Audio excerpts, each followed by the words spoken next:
हा हे एक इथं आपण सगळं बघतो, पण मग सेस आणि सरचार्ज याच्यातला फरक काय? मला सांगा, कुठला कर तिकडे न बघता माझ्याकडे बघा, कुठला कर हा विशिष्ट उद्दिष्ट ठेवून लावला जातो? अधिभार की उपकर? अधिभार. झालं, संपलं, काही फायदा नाही इथं. उपकर आणि अधिभार लक्षात घ्या. सेस हा जो आहे ना ठराविक हेतूसाठी लावला जातो. त्याला environment cess, agriculture cess, education cess नाव ऐकलं असं ना असं. हा, आणि मग तो ठराविक त्याच गोष्टीसाठी तो गोळा केला जातो, त्याच गोष्टीसाठी खर्च केला जातो. हे ठराविक हेतू.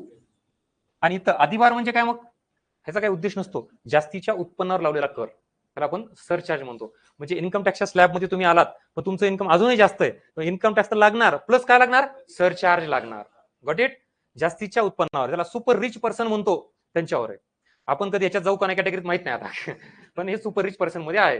इकडं ही भरण्याची वेळ येऊ तुमच्यावर अशी अपेक्षा करतो पण चांगल्या मार्गाने बरं का.